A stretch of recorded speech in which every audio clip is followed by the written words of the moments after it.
So, AEW Dynamite this past Wednesday saw the crowning of our first ever tag team champions. And there was a lot of other stuff that went on in this show as well. So, let's get into it. This is All Elite Review.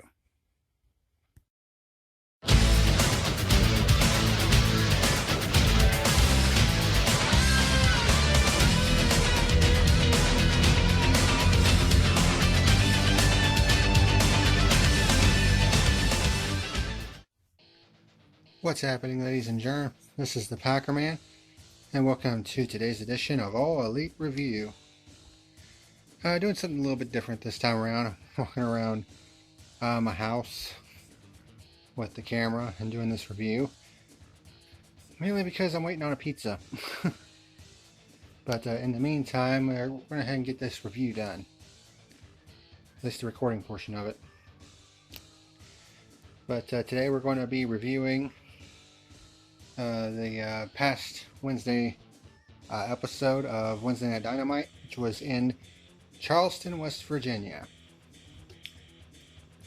In terms of in-ring quality and other stuff, like in-ring promos and other bits and pieces, this was probably the most complete episode of Dynamite so far.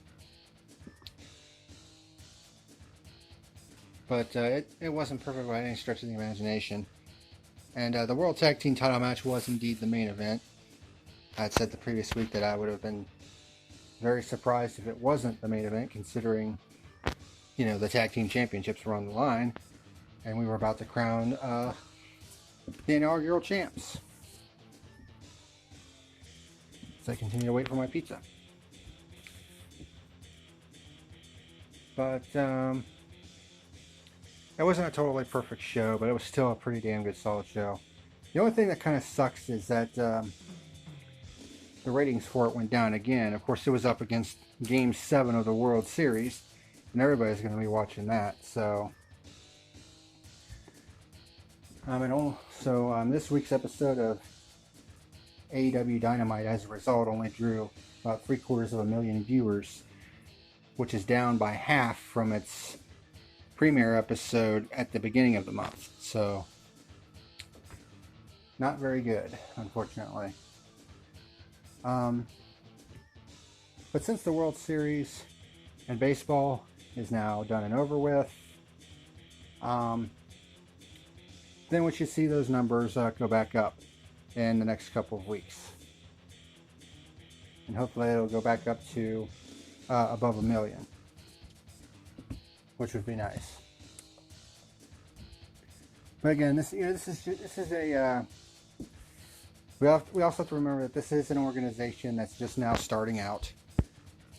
So, around 1 million people is a modest audience right now, but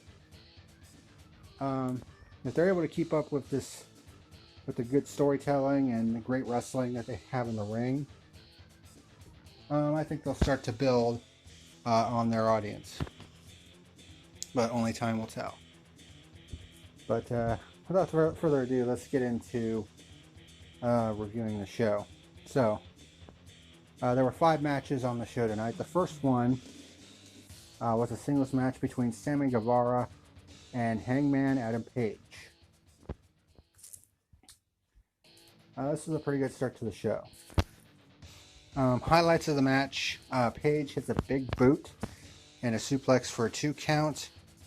Guevara hits a nice drop kick, although on one of the backflips during the rope runs from Paige, he kind of fell on his ass. That was kind of funny. Guevara hits a snap suplex for a 2 count. Paige, of course, hits his fall-away slam. He hits a nice running lariat. Guevara hits a Samoan drop for a 2 count. And he hits a super kick, and Paige counters back with a discus lariat, which looked really good. Paige hits kind of a snapback suplex, and a sidewalk slam on the apron, which looked nasty. And he hits a nice pop-up powerbomb for a 2 count. Paige also does a moonsault to the outside.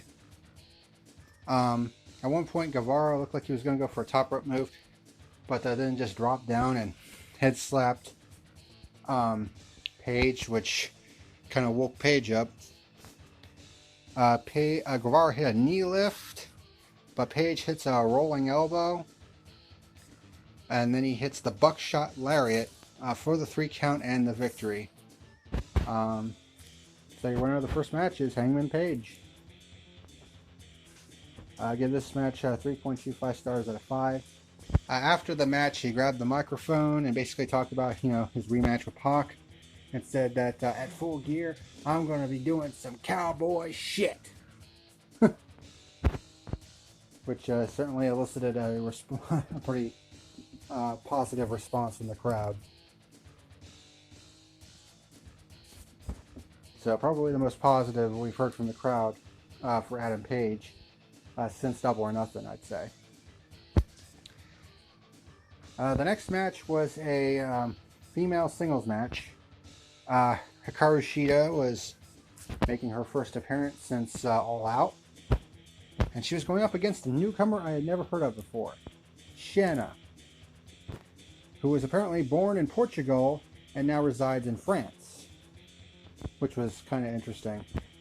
I had never heard of this particular wrestler, but after watching her in the ring in this particular match against Hikaru Sheeta, I was like, she's actually a pretty good wrestler. And only time will tell if they'll push her up the card. But the highlights of the match, Shanna with some nice arm drags. Hits a blockbuster very early on for a 2 count. Shanna was going for a move, but Sheeta hit a knee lift counter. One of the moves that made me go, oh shit, was on the outside when Sheeta grabbed a steel chair. Like, she's not going to use a steel chair, is she? Well, she is. It's just that she's going to use it as kind of a stepping stone. And she leaps into the air off the chair and hits a flying knee strike.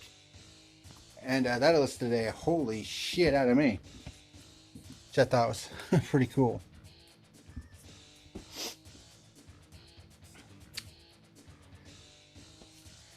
Sheeta hits a pendulum backbreaker for a 2 count, and then a running knee in the corner for a 2 count. Shanna gets a small package for a 2 count. A lot of different moves and moving pieces in this match. Sheeta hits a running Frankensteiner, and Shanna counters with one of her own.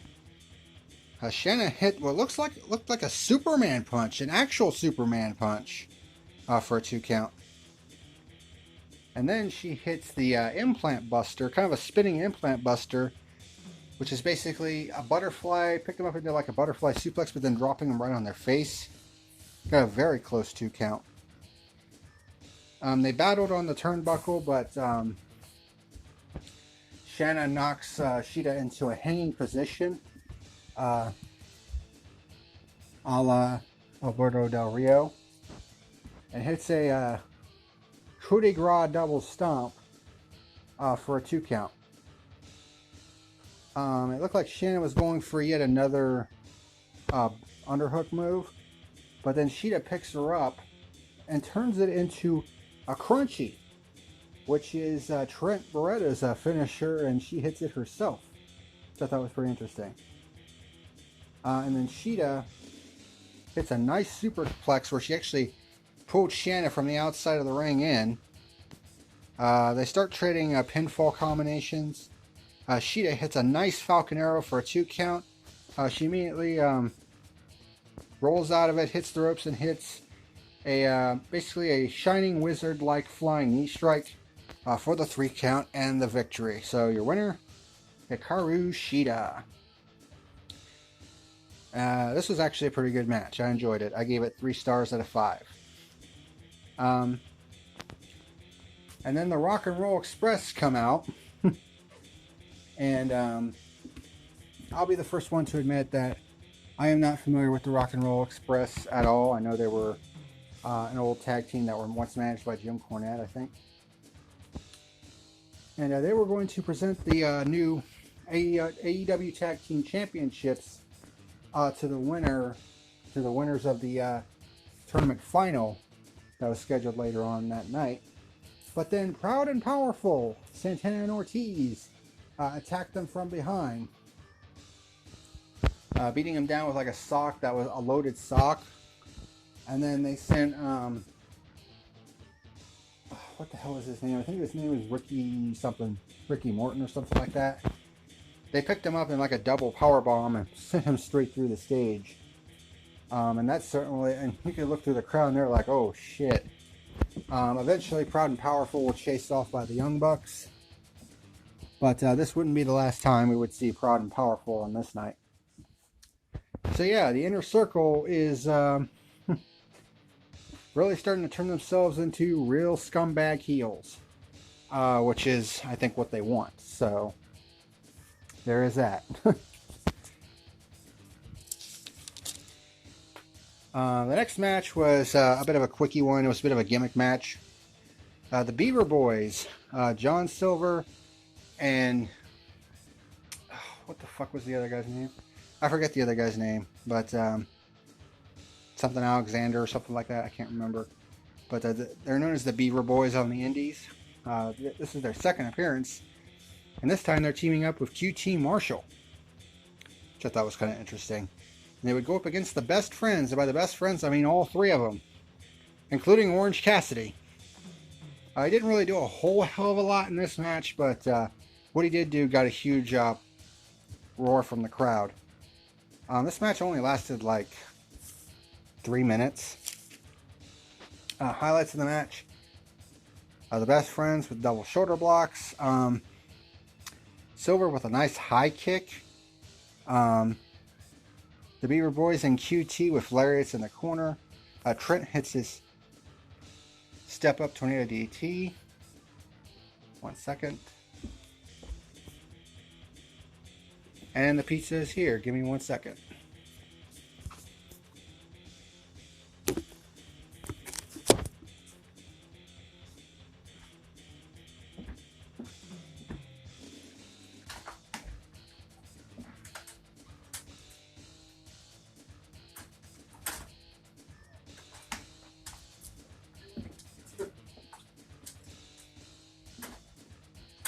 Pizza.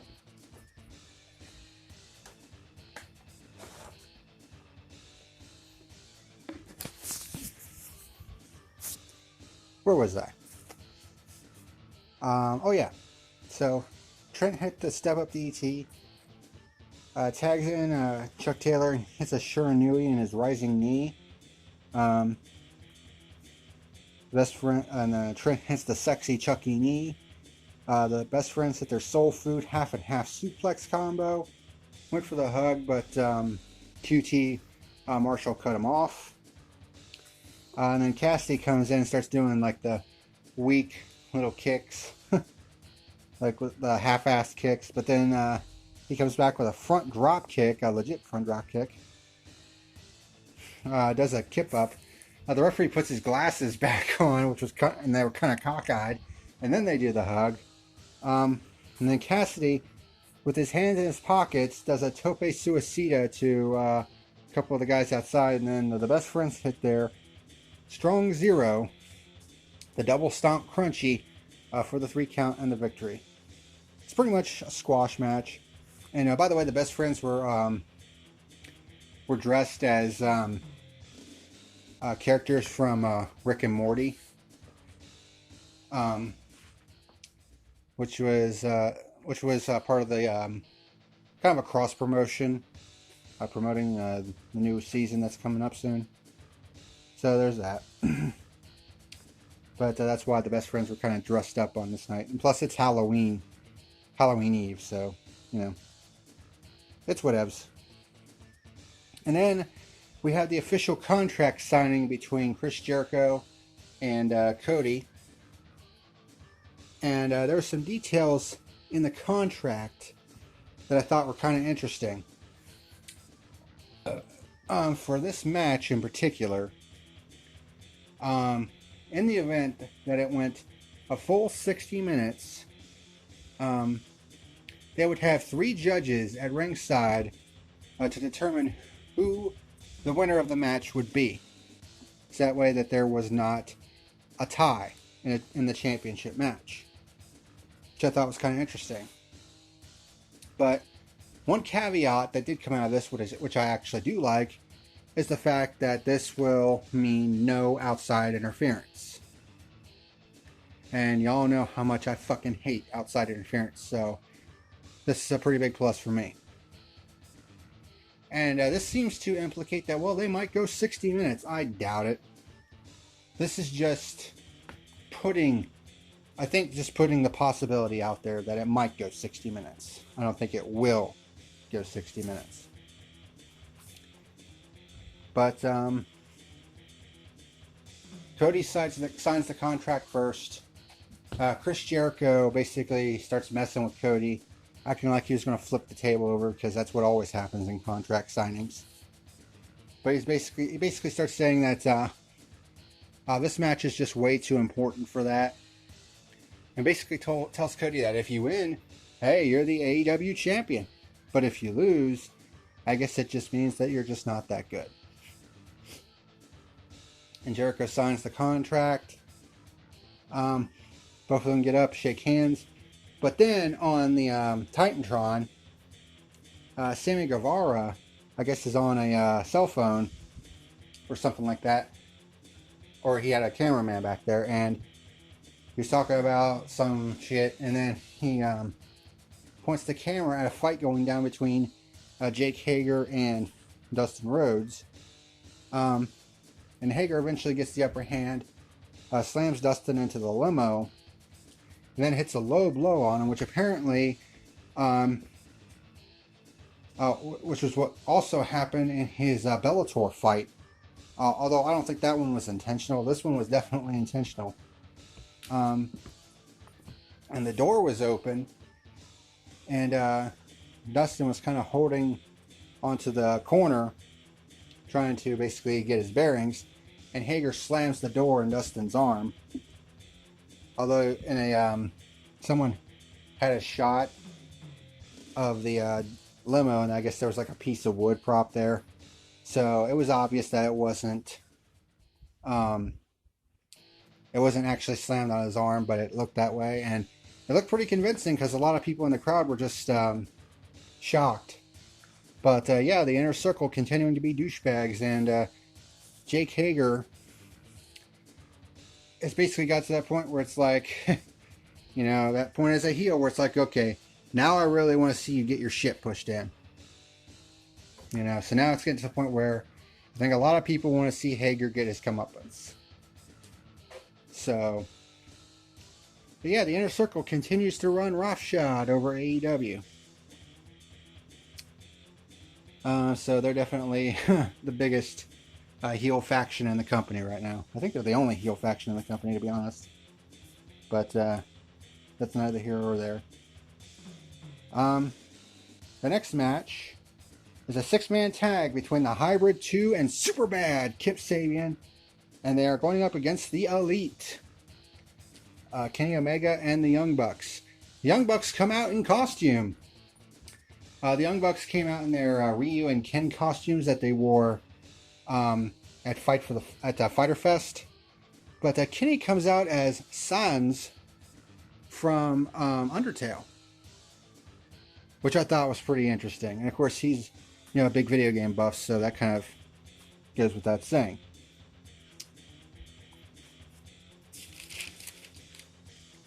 Did I even rank this match? Yeah, I did. Okay. So, highlights of the match, and there were quite a few. The Hybrid 2 and Sabian attack the Elite from behind. Sabian hits his springboard somersault splash to the outside, which looked really good.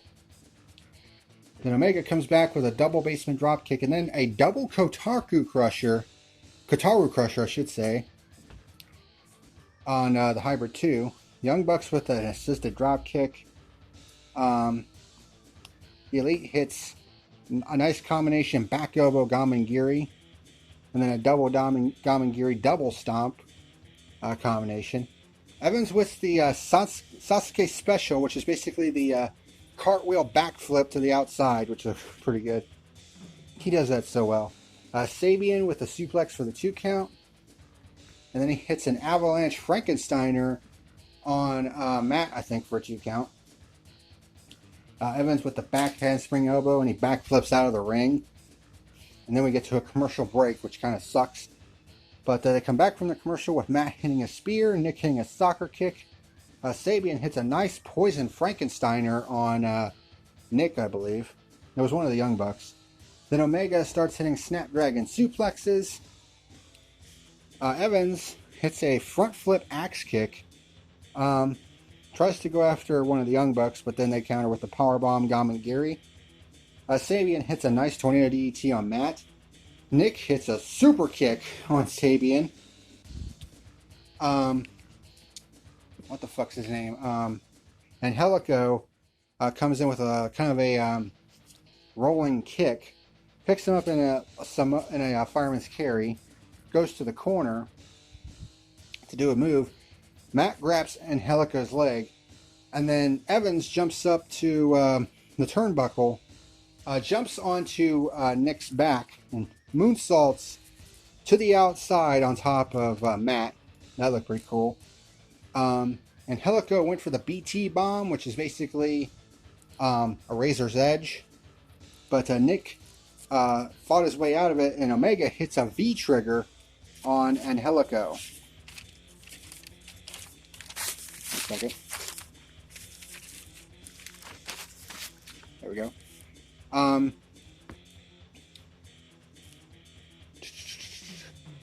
Kip Sabian tries to do another somersault splash to the outside on the Elite, but they all catch him in a triple powerbomb onto the apron. Then the Elite start doing a super kick party. Omega hits a V-trigger on Jack Evans, and then hits a nice one-winged angel for the 3 count and the victory. I gave this match 4 stars out of 5. So the Young Bucks start celebrating in the crowd, and then they grab the hands of a couple of fans because they were like high-fiving. But it turns out they weren't fans. They were actually proud and powerful, disguised in Rick and Morty masks. And they pull the Young Bucks over the barricade and start beating him down, but they eventually get run off by Kenny Omega. But proud and powerful with another one-up over the Young Bucks again. So the Inner Circle continuing to cause problems. But of course, the ultimate payoff is that they get their comeuppance. But apparently, there probably would have been a match with Peter Avalon. He comes out and was just trash talking the crowd as usual. Jon Moxley comes to the crowd and hits the dirty deeds on Avalon. And then he starts talking about his match with Omega. A little fun fact that we didn't talk about the previous week.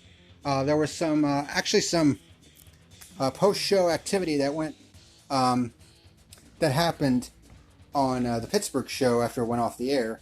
They re-aired it on Friday with the extra footage where Pac attacked Moxley from behind with a chair and was going to put the chair around his neck and was basically going to do a stomp to break his neck. But then Omega comes out, saves Moxley to kind of pay him back for what happened a week or two prior.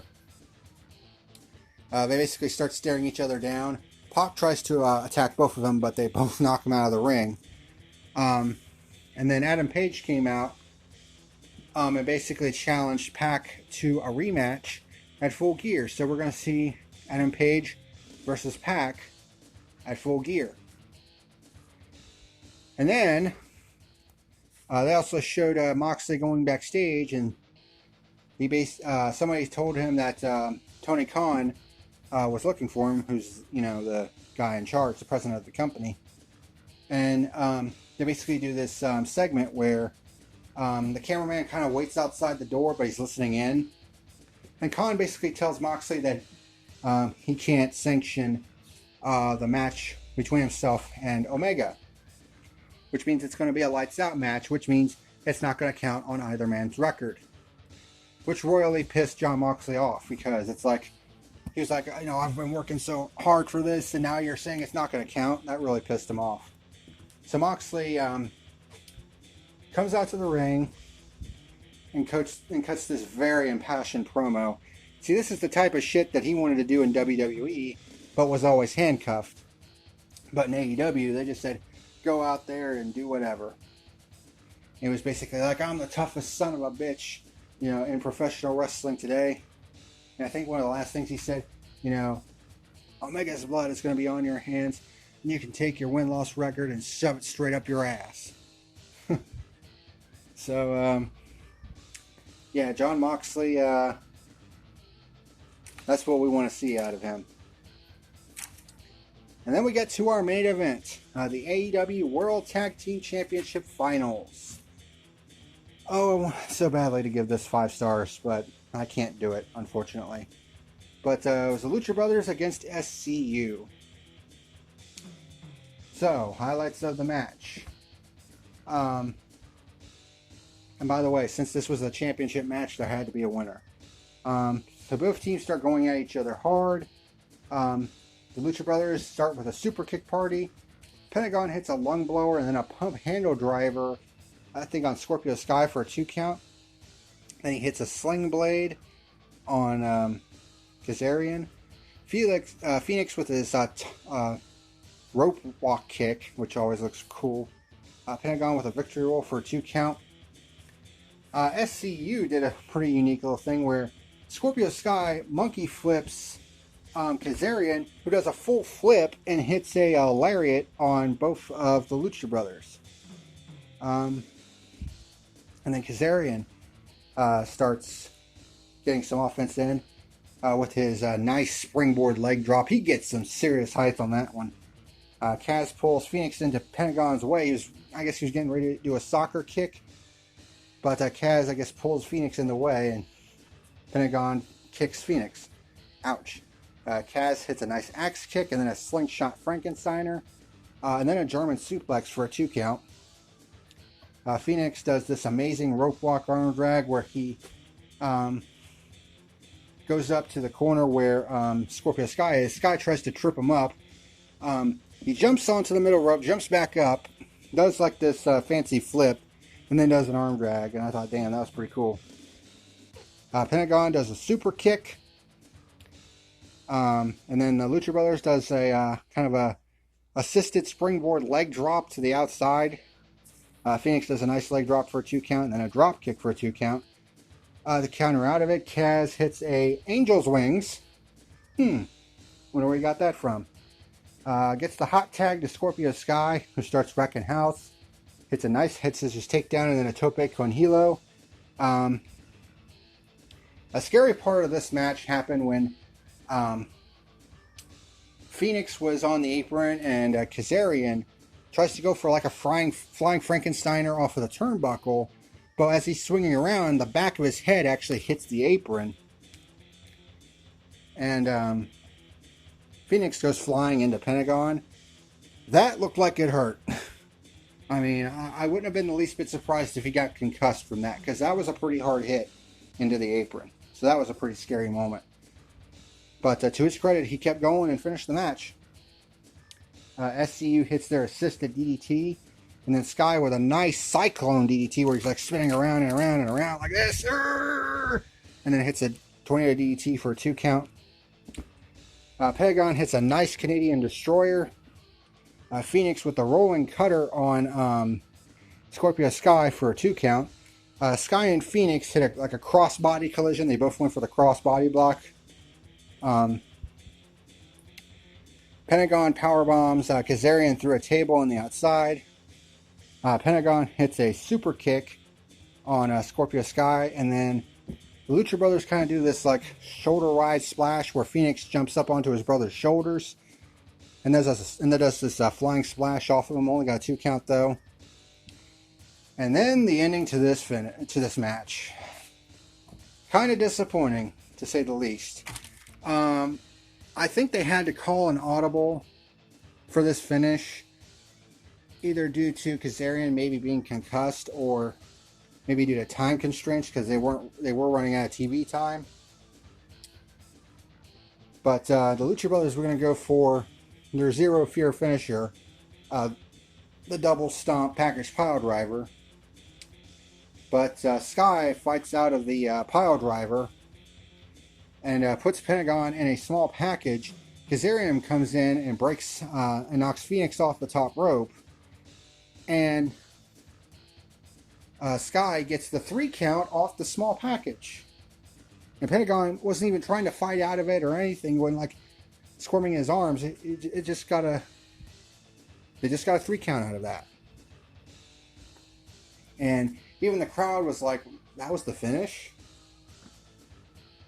You know, that's one downside to having like television time remaining, is that you could have a finish like that. So that was a pretty weak sauce finish, unfortunately.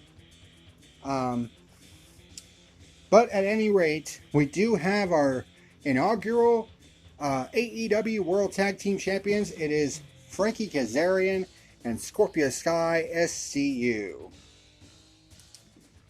But yeah, this was a damn fine match that didn't quite have enough time. I really wish they would have given these guys at least a half an hour to work with in terms of television time, and they could have worked that in. So their time management really needs to improve a little bit, because they really could have pulled out a 5-star classic if they would have been given more time to work with. I think that's what caused a couple of the botches, was they kind of had to be in hurry up mode because they weren't really given a whole hell of a lot of time to work with. This match only went 12 and a half minutes.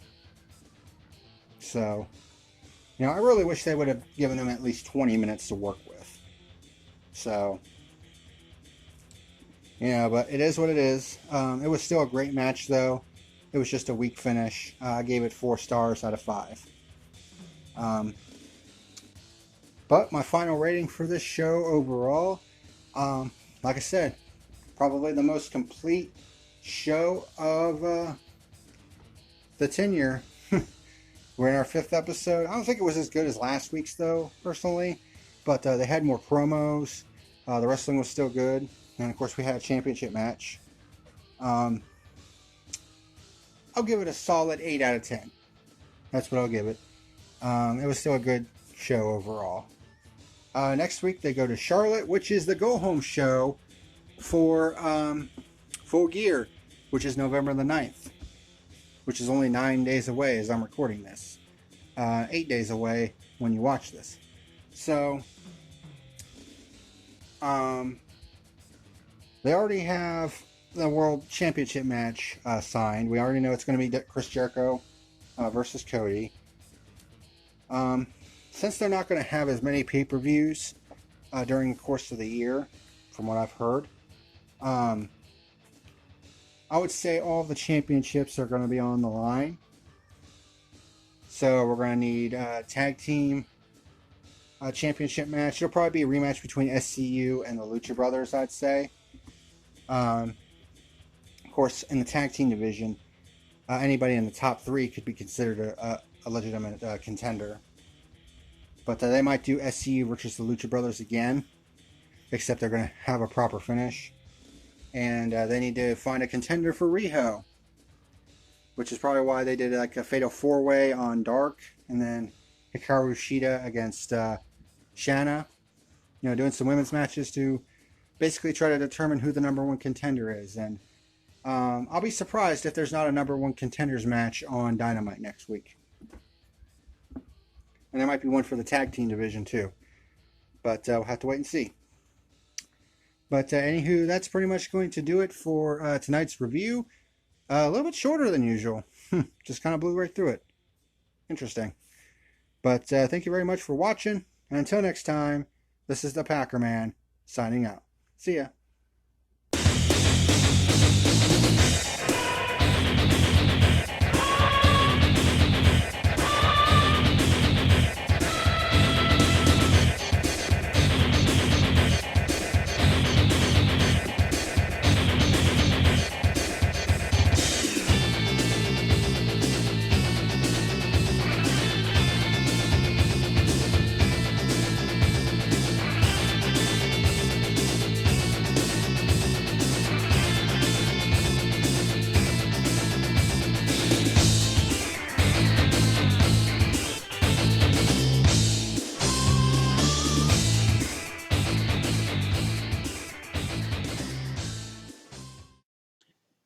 is all for today's video. Thank you very much for watching. Be sure to rate, comment, favorite, like, and subscribe to my channels here on YouTube.com and over on BitChute.com. If you would like to sponsor my channel, go to my channel page at subscribestar.com. Thank you very much for watching, and until next time, this is the PackerMan signing out. Have a good one.